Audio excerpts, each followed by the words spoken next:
This is a story about tourism and a world on the move. Tourism has been widely regarded as a benign industry, a win-win for tourists and local people who benefit from the jobs that the industry creates. In 2017, everything changed. Now, a group protesting against mass tourism in Spain has threatened further attacks after targeting British holiday blame tourists for driving up the cost of rents and basic necessities beyond. There's been growing unease in Europe at the number of tourists flooding in, and later there's going to be a tourist Spain face a backlash from locals. The world's largest cruise ship has embarked on its maiden voyage from Barcelona. Too many tourists. So tonight, Overtourism is the topic that's getting more and more attention all the time. And as you know, there were a lot of protests in Europe.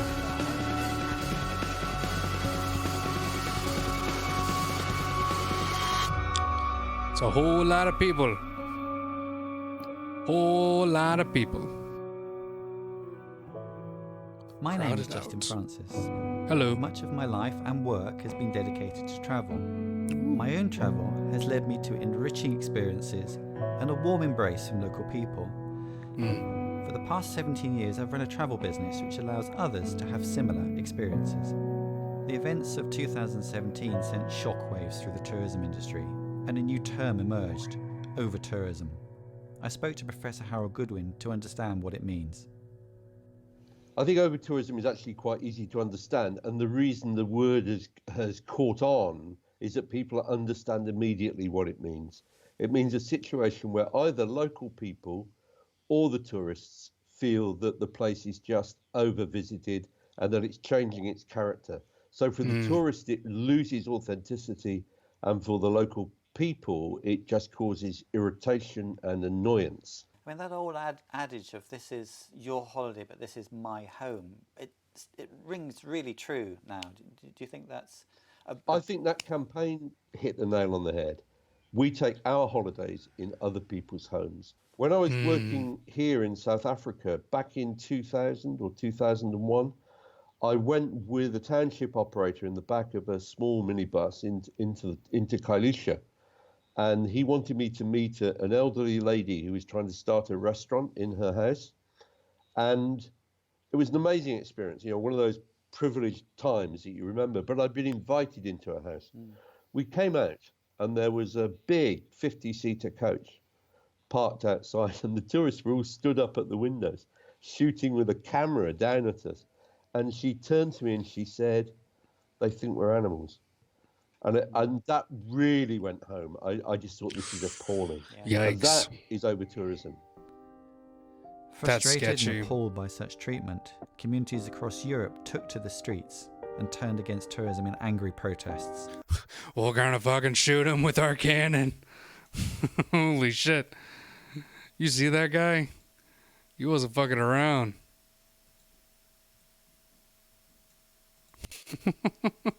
I like that guy. It's like, we're gonna fucking shoot these tourists. Gonna lob off their legs. In angry protests. Mean business. I'm going to try to find out more about what triggered these outbursts, what's changed, and why have many local communities had enough of tourism.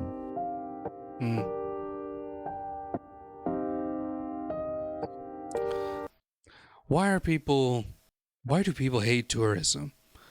To find out this problem, I'm going to tour the world to figure out what the problem was. Oh shit. That's crazy. I think I traveled around 2014 when I went to Venice. And it never catches you when you're young. And then when you're younger, I know I'm about to have 30 plus year olds come at me on that. But it never really hits you in the head until you really start thinking about it. It sucks. It's just I want my cake and eat it too. And sometimes you can, if you do it ethically. But sometimes you don't have to eat the cake. Sometimes you don't even have to make it. It's a fight. Every day it's a fight. Oh my God. Fuck, you saw that guy? I thought he was about to say, is that a fucking tourist? He's all the camera guy. He's all the camera guy. He's just like, these motherfuckers. Is this motherfucker a tourist? We still survive, but I'm not. They call us the panda of Venice, the few left citizens. There must be a way to contain this, okay? There is a maximum amount of tourists this place can carry. So this huge flow we're getting every day, it's just unbearable. Every single day you find a problem, when you had to cross the street, when you had to buy something, when you had to get the public boat. It's kind of destroying the community because everything is catered for tourists.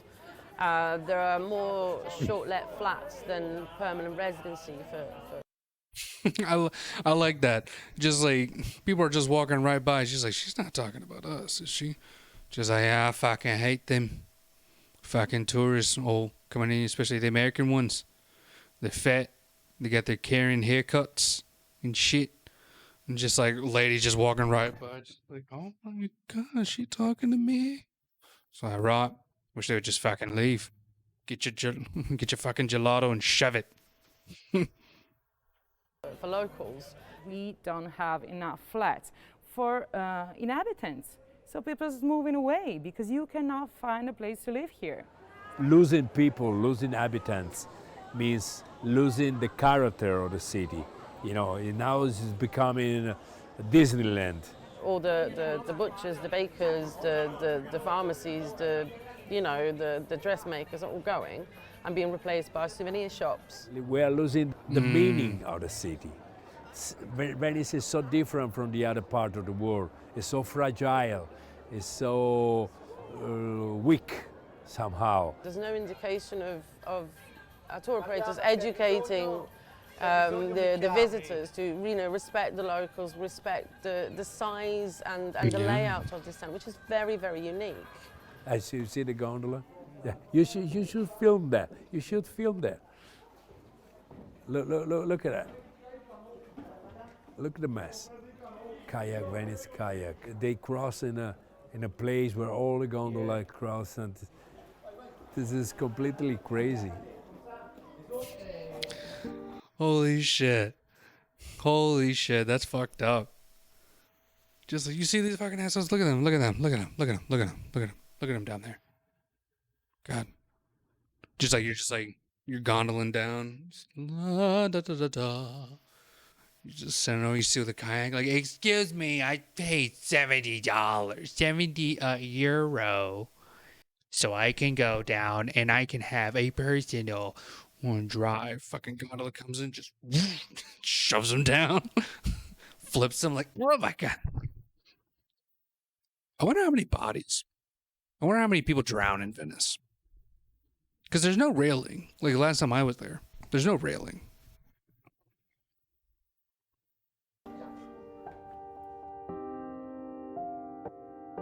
The main effect that I feel this town is losing its identity, which is ironically what the tourists come to buy, but it's gone, bit by bit.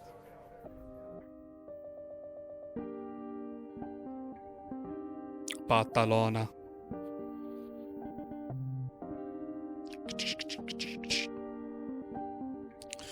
All the cameras and people chilling.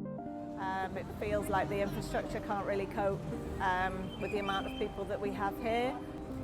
Generally, the residents feel that the city is becoming overrun by tourism, and it's becoming more of a city for the tourists than actually the residents who've been living here for generations.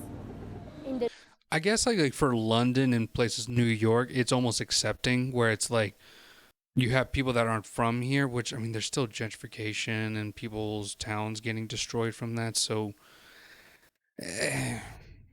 I would definitely like to see like a New York perspective of overpopulation. I think that would be very interesting. Like, not really interesting because I bet money it's just like a repeat of what we're seeing here. And I think these places are definitely more affected because I don't think these cities are meant to support that many people, which versus, again, what we just heard about. London and New York, they have the money to back into it. But this, again, what the guy just said, fragile. Fragile.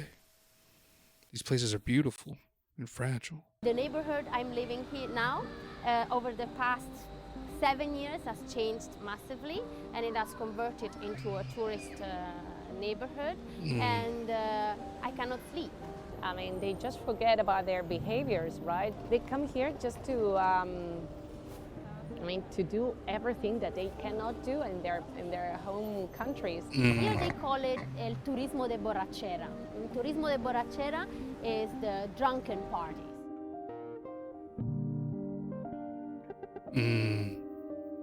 Local markets in Barcelona have become, in a way, the biggest victims of this tourist massification. As they are the core of what is supposed to be authentic culture, they become tourist attractions in their own right. So tourists go, but they basically go to take pictures. They will not actually shop as residents do.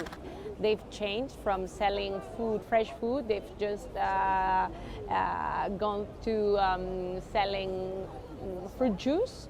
I mean, just for tourists. So everyone is just shaping their mind to see how they can make business. That's a big problem. Like you always see that like thing with the U.S. where it's just like, oh, it's another fucking Starbucks and fruit juice, and now to actually see like just tourism being the effect of it, which I mean, again, like I guess it's more capitalist kind of means here, but also, yeah, you got your bits here. Business out of tourists and not offering value to local people. Actually, it's a vicious circle because, of course, the more you develop the industry, the more the massification will affect the tourist experience. You know, because if numbers continue to sustainably grow, probably very soon Barcelona could die of success. You know, Barcelona as a tourist city because it's so beautiful. It's like that, people will suffocate it. It's like an 80s rock star. The desperation of residents and the protests which followed brought the world's attention to Europe, but it didn't stop there. Around the globe, reports of overcrowding, environmental damage, and local tensions emerged, and in some unexpected places. Not only were popular cities suffering, but remote, fragile locations, such as Gili Trawangan Island in Indonesia, were raising their voices as well. I really want to see because I'm a problematic person and I like to see violence. I just would love to see one of these tourist people just in an altercation to where they would end up be getting the proper punishment that they deserve. AKA, I want to see one of the locals beat the shit out of one of these people. Because it'd just be fun. Just like, basically one of those like drunken people just totally destroying the place, acting up and stuff like that. And a woman just comes in, just slaps them. Photographer Thomas Egley travelled to this paradise island to document the dramatic changes tourism has caused.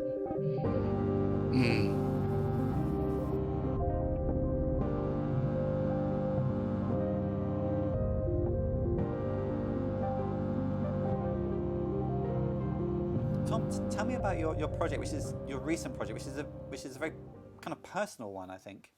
Yeah, it all started with my parents because 30 years ago, my parents went to Paradise Island, which real name is Gili Trawangan, and it was on their honeymoon.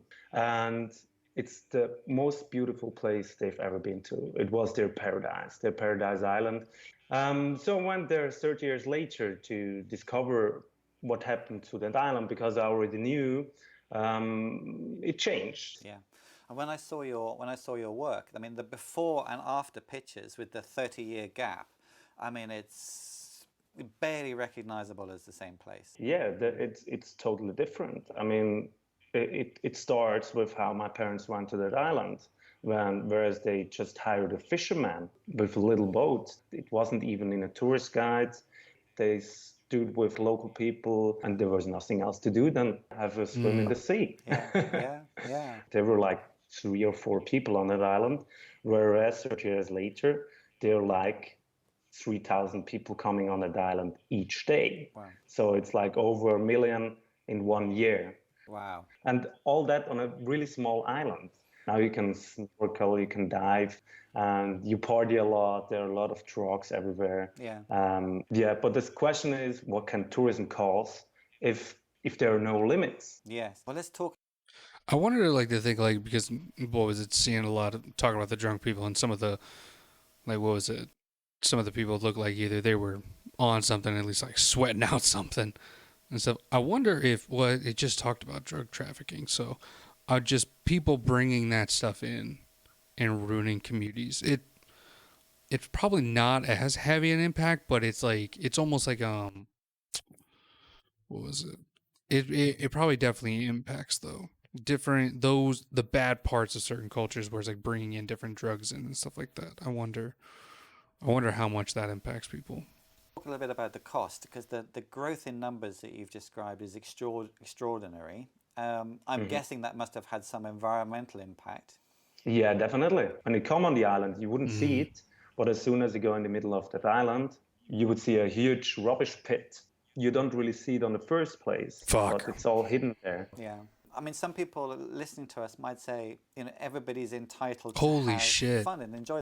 It's layered. It's just layered. Fuck me. I bet that like Oreo pack is like from fucking like 82. That's crazy. Enjoy themselves. But how do we respond to that people are entitled to enjoy themselves? Everybody is entitled to enjoy themselves, and there are good things about tourism. But what I think is important that you open your mind. Everybody who goes to vacation, you want to band out all the problems. Yeah. This is the type of guy that I see doing the volunteer tourism. I can very much see him just like, no, I went to South Africa, or I went to parts of Africa and I built kids' wells. Now they have water. It's like, oh, and were you able to drill down and find? I don't know. I just kind of built the stones around and dug maybe about like 6 feet deep. I got tired. Well, I didn't, but I had some of the local people dig it up, and yeah, now they have a well there, and hopefully one day it could catch the water. Just like, okay. It's like his like beach hairdo too. Like he gives me surfer bro type vibes. Like just like what was it? Like I have an indigenous friend kind of thing. It's just like I'm a good person, and also like the whole like beach looking household. Yes. You have problems in your everyday life, work, job, family, whatever, and when you go to vacation, it's all no. There is a rubbish pit, but I don't care. I just look at the beach. I think you have to open. Granted, he's probably, he's advocating for something great, so, I'm not trying to rack on him so hard. But the fashion is just like, yeah, you're definitely a certain type of person. Yourself also to that things, even when you're in vacation. Yes. And you start to do small changes in your behavior. Yes. So it's not about not going somewhere. It's about how you go somewhere. Yes. Sadly, this is just one of many examples in what the Wall Street Journal described as a global tourism backlash. Thailand was forced to close the beach, made famous by Leonardo DiCaprio's movie. Local people in Japan increasingly describe the effect on their life. I remember that movie. I remember the specific part of the movie where like he tried to like run off the island, and like he had like a health bar. It like turned into a video game. He's like, darn it, and then like, and like he would do that, and like what was it? Didn't he bang the lady from Lord of the Rings? And like he like what was it like? And like one like old boy like grabbed his nuts and said like, if you bang my lady. I'm gonna like hold up. I gotta give her some dignity. I gotta know her name. What was it? Head elf in Lord of the Rings. Who played the head elf? Not wrong. Merlin? No. Oh, please. Wait, was it that lady? right? Galadriel, right?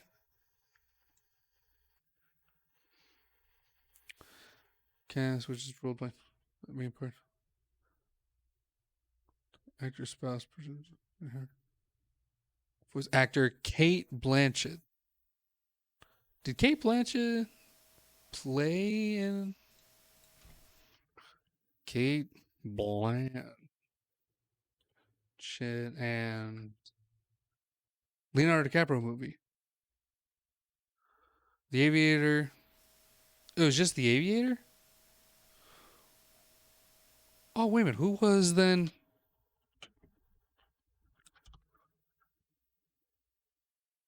Island movie. The Beach. Okay. It was called The Beach. Who is in The Beach? Oh, Tilda Swinton. That's who he banged. Gotcha. Tilda Swinton. I love them. They're really dope. They were kind of, they were cool in, what was it? And,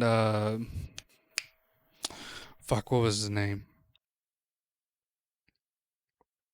Oh gosh, I'm going to butcher it. What was it? Doctor Strange, even though she was specifically playing in like an Asian character, that's not good, but still. Really like her acting though. Lives and culture as tourism pollution. Some US national parks started buckling under the strain, and islanders on the Isle of Skye in Scotland called for help after surges in tourism. I spoke to Elizabeth Becker, author of Overbooked, to understand how tourism could have reached this point. What was it that really drove you to want to write a book about tourism? I was the international economics correspondent of the Times, the New York Times, as globalization was exploding around the world. What was not being covered and what seemed to pop up to me all the time was the fact that the tourism industry seemed to be taking advantage of the new open borders, the new economic system, the new technology, and I didn't see that reported. Yes. I mean, tourism is the industry that seems to have escaped acknowledgement as an industry or scrutiny as an industry. Yes, everybody thinks that tourism is a pastime. Yes. It's not an industry. Yeah. And a few governments treated it as an industry. It's also that the explosion of the industry was extraordinary.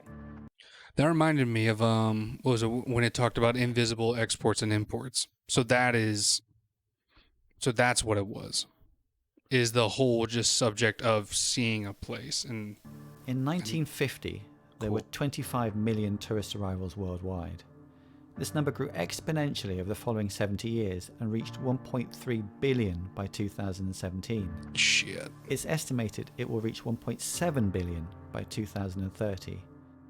Driving this is the exponential growth of global air travel and cruise line passenger numbers. Thank God for COVID, honestly. Like, we needed a little bit of a break. Granted, maybe, like, having a bunch of people die and having a bunch of governments, aka America, not handling it properly and a lot of people dying, yes, bad thing. But also, you know what? Maybe it's about time. We had a little bit of a kind of a sweep through and stuff. Unfortunately, a lot of innocent people passed, of course, and then now you got just a bunch of dumbasses who don't want to get vaccinated. Get vaccinated. You have a lot of those, a lot of that shit going on and stuff, and people are dying, and that sucks. Because, it's mainly these corporations sending out misinformation. I think that's the main culprit. So, a good. You take your good and bad. Let's finish this thing out.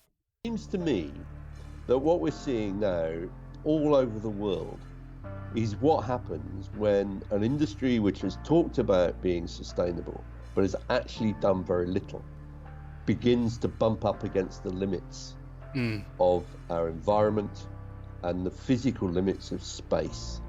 And it's in that sense, I think it's like a rash. It's all over the world. I believe it's a global emergency. If we don't look more strategically at the question of how to manage destinations, we're going to really destroy an increasing number of the world's most valuable natural and cultural assets. Doesn't matter if there's a recession. Doesn't matter if it looks like the United States is going to start a war with North Korea. Tourism grows, and it is shock-proof. No longer a harmless pastime. Tourism has grown to one of the biggest industries in the world, with a far-reaching, potentially destructive impact. Here are some of the key factors influencing this change. The rise of low-cost airlines means that a return flight from the UK to mainland Europe can be as cheap as a couple of pizzas and a glass of beer. Ryanair even have stated their intention to offer free flights. But these super cheap flights are the result of massive tax breaks for the aviation sector. Aviation fuel is exempt from tax. In the UK alone, that's estimated at a £9 billion subsidy. There it is. The media has tended to heap praise on the same familiar destinations, and journalists often receive free holidays when writing their reviews. Far too many travel writers are paid to go to these places by the very people they're supposedly judging. There's always the 10 best, never the 10 worst. So I found too much of travel writing uncritical and corrupt. We all want to visit the same few places at the same time of year. This concentrates pressure on these honeypot sites. Problems can be created by an extra 100 tourists in a small place or an extra million in a big city. Cruise liners are a source of environmental damage and fly-by tourism, which adds little value to local economies. I was just about to say, like, when environmental impact, now that we think about it, like, yeah, it has like contributed to greenhouse gases, but now like pushing more onto the fact that it's destroying civilization, actually, it has a huge impact. Like, let alone adding 8%, but also now we're talking about like people trashing other areas and stuff like that. And like the like surge of overpopulation in certain areas for a specific amount of time. It's brutal. They're like 4 times taller than the buildings around them. I mean, have you seen that coming in? I mean, you just see it and see that that doesn't fit here. Literally, it doesn't fit. Local people are being pushed out of their own neighbourhoods by a huge surge in house and flat rentals for tourists. It causes property price inflation, it squeezes people out. The problem is when the same owner has like 20, 30, 40 apartments on the market. It was so quick, so fast that cities like Barcelona have been crushed by Airbnb. Changes in the global population have fueled the explosion in tourist numbers. Every day there are 250,000 more people on the planet, and as the world becomes more affluent, more people join the middle classes. People need to stop fucking, or at least having children. You can continue fucking. Stop having babies. China now provides more international tourists than any other country, and yet only 6% of the population have a passport. As the baby boomer generation reaches retirement age, it looks like the pressure on oversaturated destinations will only increase. Do you think things are going to get worse before they get better in general with the over-tourism issue? Yes. I think that's without question. I read that the Thailand new minister of tourism said he really doesn't have any idea how to manage the problem, you know, in a country that's a hotspot for the problem, and that he hasn't been trained. And he went public saying, I have no training for this. I became concerned. I find it difficult to find the right nexuses of dialogue right now. That's Holy shit. You're a minister of tourism? Like, hey, here's the job. Like, no. Damn, that's like for some fast food joint. You go up to the boss and be like, dude, I have no idea what I'm doing. You go up to the press box, and you're just like, no idea. Damn, that's fucked. That's what I'm a little bit less optimistic about. Where's the nexus of dialogue that's at the scale that we need it now. So do you think the problem's going to get worse before it gets better? Yes. Yeah, I do think that the problem will get worse. And unfortunately, I think in many places it will require rebellious tourists. If you remember, Krippendorf talked about the need for rebellious tourists and rebellious locals. Well, we need a bit of rebellion by both those groups to achieve the change. It won't just happen. The tourism interests are extremely wealthy and powerful. Yes. It's as any other power situation where there's a lot of money being made. So I don't want people to beat themselves up, but you are up against some very powerful, wealthy interests who don't want this change. Do you think that, in some sense, tourism managers have been asleep on the job? Justin, I'm not sure there's ever been any tourism managers. Who is in control of the tourism industry? Who has control over it? Say it. I think that really no one does. Well, it's been a while since I've been thinking to give it up. I love the city. I love the way to live here. The way we had to live here now is getting worse and worse. We must be somebody who would take decision, and that's the problem. We don't have it. I think all the residents have facing this big question mark that no matter how much we love the city, we consider our home, we are probably considering moving out to have a simpler life, you know, and with more services and more comfort in the end. I wanted to come back here, and I'm happy to be here, really happy, and I'm happy that my daughter is growing here. But I don't know how this is gonna end, and I don't know if I'm gonna be here watching that, honestly. It would be nice if, for at least once, a good sized like pandemic would just come through and no, not even that, just something otherworldly would just come through and just force people to stay inside. I don't know, maybe it's just wishful thinking. I don't know, that's just me. the locals were a priority and not the tourists.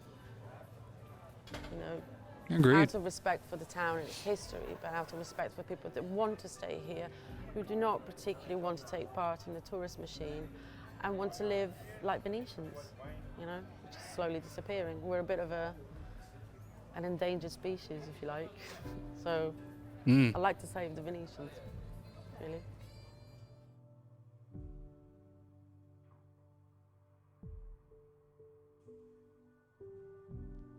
We travel to see the world's most remarkable places and people. However, it's now clear that our travels are having a significant impact and that we bear responsibility for this. Local people are calling time on the era of unregulated and unmanaged tourism growth. It now lies with governments to accept the responsibility of management and to recognise there are limits to the number of tourists that can be sustained.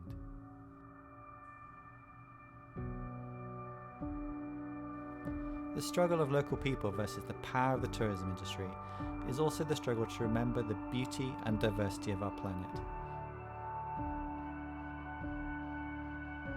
It's the struggle of memory versus forgetting, and one we must all meet.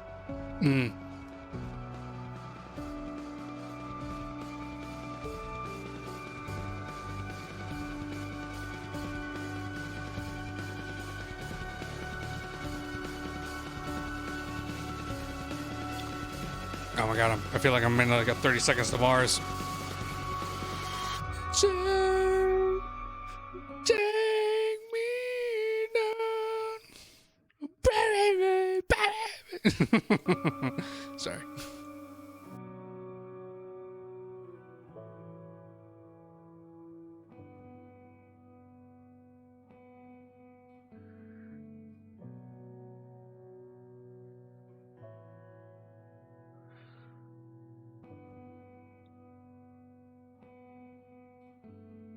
Cool.